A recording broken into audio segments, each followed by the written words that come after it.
പ്രിയ പ്രേക്ഷകർക്ക് Indian news ടൈമിൻ്റെ 2026 FIFA world cup റിവ്യൂയിലേക്ക് സ്വാഗതം. ഇന്നലത്തെ ആവേശകരമായ ജർമ്മനി കൊറാവോ മത്സരം നടക്കുകയുണ്ടായി.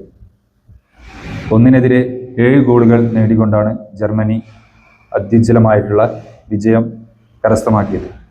ഒരു ഫസ്റ്റ് ഹാഫിൽ ഒരു 10 മിനിറ്റോളം ഒരു ടൈറ്റ് മത്സരം തന്നെയായിരുന്നു നടന്നിട്ടുള്ളത്.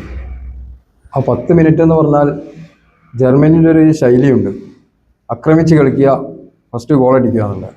ആ തന്ത്രം തന്നെയാണ് ഇന്നലെ ജർമ്മനി ഗ്രൗണ്ടിൽ പയറ്റിയിട്ടുള്ളത്.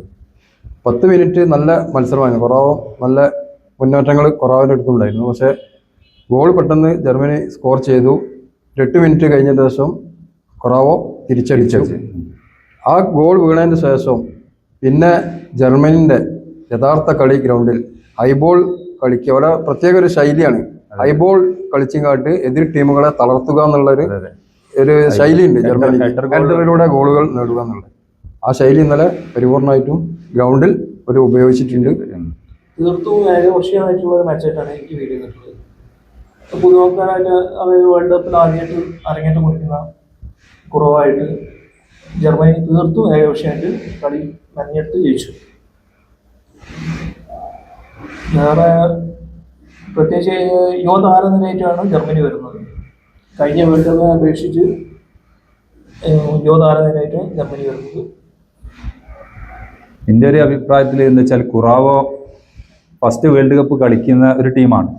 പക്ഷേ അതിൻ്റെ ഒരു ഭയം, ഒരു പേടി ഇന്നലെ ജർമ്മനിയായിട്ടുള്ള ആ മത്സരത്തിൽ കണ്ടിട്ടില്ല. ഒന്നാമത്തെ പിന്നെ അവർക്ക് വേൾഡ് കപ്പിൽ പങ്കെടുത്തിട്ടുള്ള ഒരു എക്സ്പീരിയൻസിൻ്റെ ഒരു കുറവുണ്ട്, പരിചയക്കുറവിൻ്റെ ഒരു ഇതുണ്ടായി. എന്നാലും ആ 10 മിനിറ്റോളം ഭയങ്കര ഒരു ടൈറ്റ് മാച്ചായിരുന്നു.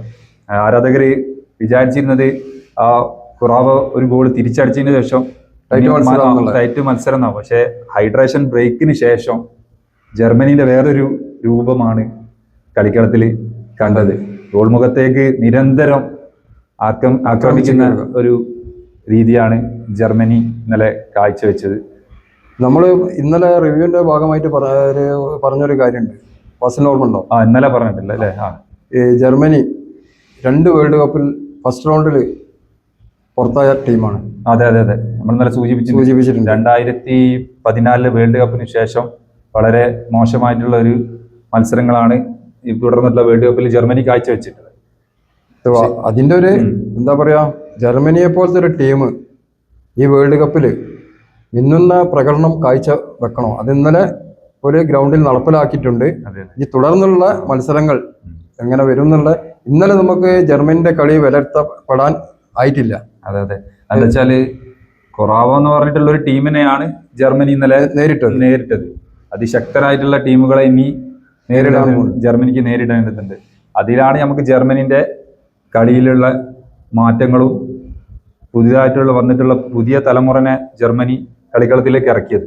അതിന്റെ യഥാർത്ഥ വരാൻ പോണ മത്സരത്തിലാണ് നമുക്ക് അറിയാൻ കഴിയും.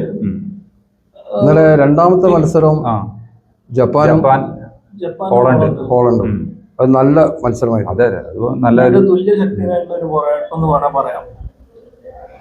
ഏഷ്യൻ ശക്തികളായിട്ട് ജപ്പാൻ യൂറോപ്യൻ ശക്തികളെ പിടിച്ചു നിർത്തി, 2-2 പിടിച്ചു നിർത്തി. ഒരു ഗോൾ വഴങ്ങി വീണ്ടും തിരിച്ചടിക്കുന്നു, വീണ്ടും വഴങ്ങുന്നു, വീണ്ടും തിരിച്ചടിക്കുന്നു. അപ്പോൾ തീർച്ചയായിട്ടും ജപ്പാന്റെ ഒരു മുന്നേറ്റം കാണാം നമുക്ക് വേൾഡ് കപ്പിൽ.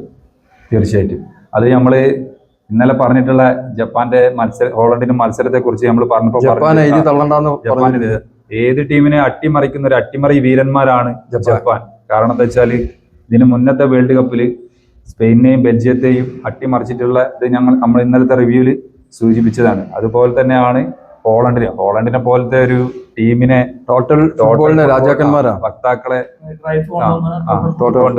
ഗ്രൗണ്ടിൽ പിടിച്ചു കെട്ടുക എന്ന് പറഞ്ഞാൽ, സമനില നേടാന്ന് പറഞ്ഞാൽ തന്നെ ഏഷ്യൻ രാജ്യമായിട്ടുള്ള ജപ്പാന് അത് ജയിച്ചതിന് സമമായിട്ടുള്ള ഒരു കാര്യമാണ്. 2 ഗോളുകൾ ഹോളണ്ട് അടിച്ചതിന് ശേഷമാണ് ജപ്പാന് തിരിച്ച് ഗോൾ മടക്കിക്കൊണ്ട് കളിയിലേക്ക് വന്നത്, സമനില പിടിച്ചെടുത്തത്. അത് ആരാധകർക്ക് തന്നെ ഒരു ആവേശകരമായിട്ടുള്ള ഒരു കാഴ്ചയായിരിക്കും. കാരണം എന്താ വെച്ചാല് മികച്ചൊരു മാച്ച് വേണമെങ്കിൽ പറയാം. അതെ, മികച്ചൊരു മത്സരമായിട്ട് എന്നുവെച്ചാൽ ഇപ്പൊ ജപ്പാനിൽ നിന്ന് ആരാധകർ പ്രതീക്ഷിക്കുന്നുണ്ട്. കാരണം ഏഷ്യയിലെ ഒരു ടീമാണെങ്കിലും ജപ്പാനിൽ പ്രതീക്ഷിക്കുന്ന ജപ്പാൻ ഏത് ടീമിനെയും അവരുടെ ഫിസിക്കൽ വെച്ചിട്ട് അവരുടെ കായിക ക്ഷമത വെച്ചിട്ട് അവർ പിടിച്ച് കെട്ടാൻ കെൽപ്പുള്ള ടീമാണ്. സ്റ്റാർട്ടിങ് മുതൽ കളി അവസാനിക്കുന്ന സമയം വരെ അവർ ഒരേ സ്പീഡിൽ. ഈ വേൾഡ് കപ്പിന്റെ പ്രത്യേകത എന്താ വെച്ചാൽ ഇപ്പൊ 3 ഏഷ്യൻ രാജ്യങ്ങൾ മത്സരിച്ചു കഴിഞ്ഞു. അതെ അതെ. ഖത്തർ, ജപ്പാൻ, ദക്ഷിണ കൊറിയ. ഈ 3 ടീമും യൂറോപ്യൻ ടീമുകളെ തോൽവി പറഞ്ഞില്ല മാത്രമല്ല യൂറോപ്യൻ ശക്തികളായ ടീമുകളെ നേരിട്ടും കൊണ്ട് സമനില പിടിക്കുകയും ചെയ്തിട്ടുള്ളത്. അത് നമുക്ക് ഏഷ്യൻ ടീമുകളൊരു എന്താ വേൾഡ് ഫുട്ബോളിലേക്ക് ഉയർന്നു വരുന്നതിന്റെ ഒരു ലക്ഷണമാണ്. തീർച്ചയായിട്ടും. അതുപോലെ തന്നെ ഇന്നലെ നടന്നിട്ടുള്ള ഐവറി കോസ്റ്റ് ഇക്വഡോർ മത്സരമുണ്ട്. തുല്യ ശക്തിയുടേതായിട്ടുള്ള ഒരു പോരാട്ടം കിട്ടിയിട്ടില്ല. അവസാന സമയമാണ് ഐവറി കോസ്റ്റ് നേടിയിട്ടില്ല അല്ലെ? നമ്മളെ പ്ലെയർ ആണ് അല്ലെ? ദിദിയർ ദ്രോഗ്ബയുടെ ഒക്കെ ഒരു ഐവറി കോസ്റ്റ് എന്ന് പറഞ്ഞാൽ പഴയ കാലത്തെ ഓർമ്മ ഉണ്ട്. ഒരു ആഫ്രിക്കൻ ശക്തിയും ഒരു ലാറ്റിൻ അമേരിക്കൻ ശക്തിയും തമ്മിൽ നടന്നിട്ടുള്ള ഒരു മത്സരമായിരുന്നു.